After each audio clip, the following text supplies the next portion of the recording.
નમસ્કાર વિદ્યાર્થી મિત્રો, હું છું સંદીપ સર। આજે આપણે જોઈશું ધોરણ 12 ભૌતિક વિજ્ઞાનમાં ચેપ્ટર 1 જે પ્રકરણ 1 છે તેની તૈયારી કેવી રીતે કરવી અને તેમાંથી સત્ર 1 માં જે મેક્સિમમ લોકોની પરીક્ષા 14 ઓક્ટોબરથી સ્ટાર્ટ થવાની છે તે એમાં કઈ કઈ થિયરીઓ અને કયા કયા દાખલાઓ કરી જવા તે જોઈશું।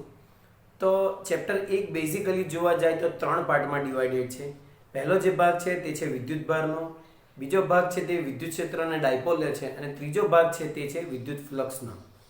તો હવે જોવા જઈએ તો એમાંથી થિયરીના પાર્ટને આપણે અનુલક્ષીને ચાલીએ કે દાખલા છે કે એમસીક્યુ છે, દરેક વસ્તુને આપણે ધ્યાનમાં લઈશું। તો શરૂઆતમાં જોવા જઈએ તો આપણે દરેક વિદ્યાર્થીઓએ એમસીક્યુ એટેન્ડ કરવાના હોય છે। તો એમસીક્યુ નોર્મલી ક્યાંથી પૂછાઈ શકે છે અને કેવા પ્રકારના પૂછાઈ શકે છે?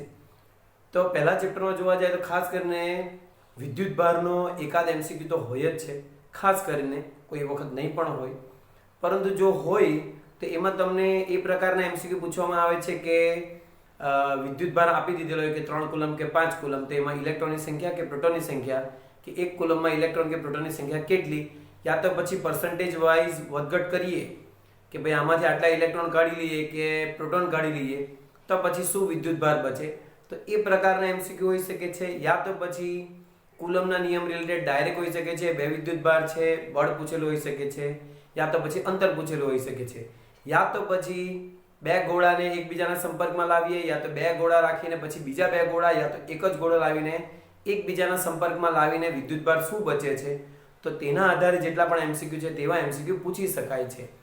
તો ખાસ કરીને જો બેઝિક સૂત્ર જોવા જઈએ તેમાં Q = Ne નું એક સૂત્ર આવે છે, તેના આધારે એમસીક્યુ ગણી શકાય છે। ઘણા વિદ્યાર્થીઓ કુલમના નિયમનું સદિશ સ્વરૂપ પ્રમાણે વિચારે છે, પણ એના એમસીક્યુ ભાગ્યે જ પૂછાય છે, એટલે રેર કેસમાં એની પ્રિપેરેશનમાં નહીં કરો તો પણ ચાલશે, એમસીક્યુ નહીં। પછી જોવા જાય તો એમસીક્યુમાં ખાસ કરીને વિદ્યુત ક્ષેત્રમાં આપણે વિદ્યુત ક્ષેત્ર રિલેટેડ જોવા જઈએ તો વિદ્યુત ક્ષેત્રના બે સૂત્ર છે, E = kq/r² અને E = F/q। તો એમાંથી કોઈ વિદ્યુત ભારને વિદ્યુત ક્ષેત્રમાં મૂકીએ તેની પર જે બળ લાગે છે F = QE, તેનો એમસીક્યુ હોઈ શકે છે, યા તો પછી F = ma માંથી એનો પ્રવેગ ગણીને મૂકી શકાય છે, તે એમસીક્યુ હોઈ શકે છે।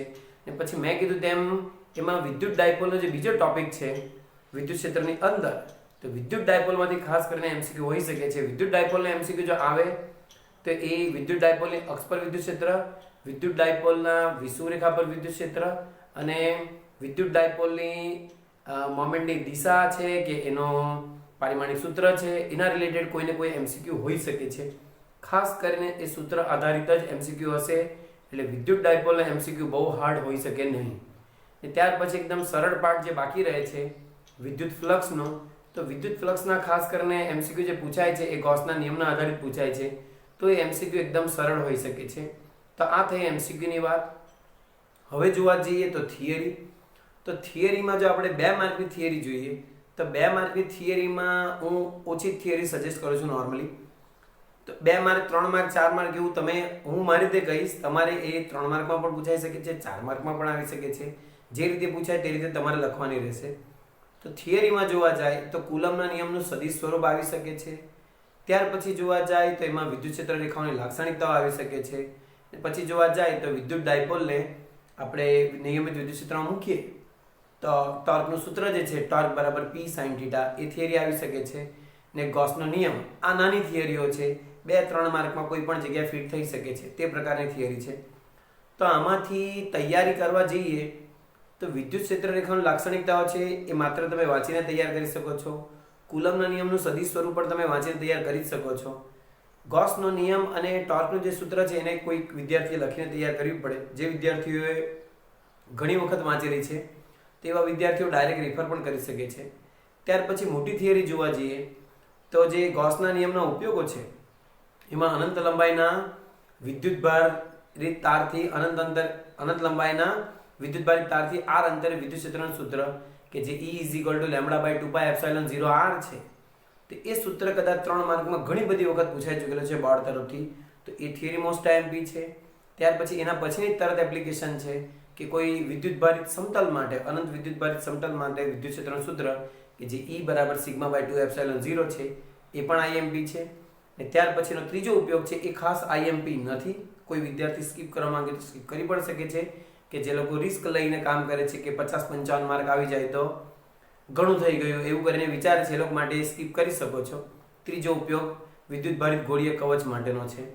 ને પછી એક 4 માર્કમાં મોટી થિયરી જે છેલ્લા 2-3 વર્ષથી એઝ અ કોમ્બિનેશન પૂછાય છે એ છે વિદ્યુત ડાયપોલની અક્ષ પર તેની વિષુવ રેખા ઉપર વિદ્યુત ક્ષેત્રનું સૂત્ર તારવું.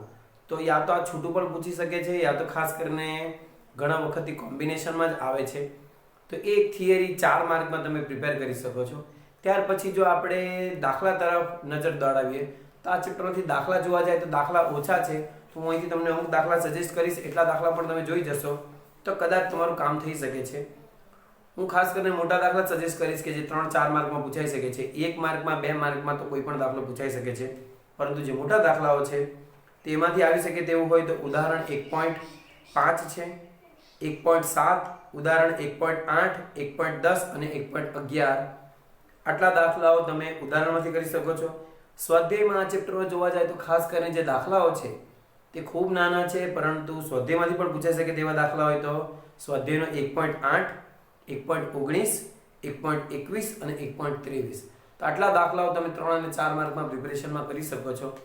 તો ચેપ્ટર 1માં જો દાખલાઓ જ કોઈ વિદ્યાર્થીઓએ મીન્સ કે ગણતરી ગણવાની હોય તો દાખલાઓને બરોબર લખીને પ્રેક્ટિસ કરવી, મોટી થિયરીને લખીને પ્રેક્ટિસ કરવી, નાની નાની થિયરી રિફર કરી લેવી, ને એમસીક્યુની તૈયારી કરવી હોય તો અમુક જે થિયોરેટિકલ સેન્ટેન્સ છે કે જે વિદ્યુત ક્ષેત્રરેખાની લાક્ષણિકતાઓમાં આવે છે, અમુક દિશા આવે છે, અમુક પારિમાણિક સૂત્ર છે, તો એને એક જગ્યાએ પ્રોપર નોટમાં બનાવી રાખવા અને ત્યાર પછી જોવા જાય તો મોટી થિયરી છે તેને લખીને કરી શકો છો. બાકી નાની થિયરી તમે ડાયરેક્ટ રિફર પણ કરી શકો છો. તો આ રીતે તમે ચેપ્ટર 1 ની તૈયારી કરી શકો છો.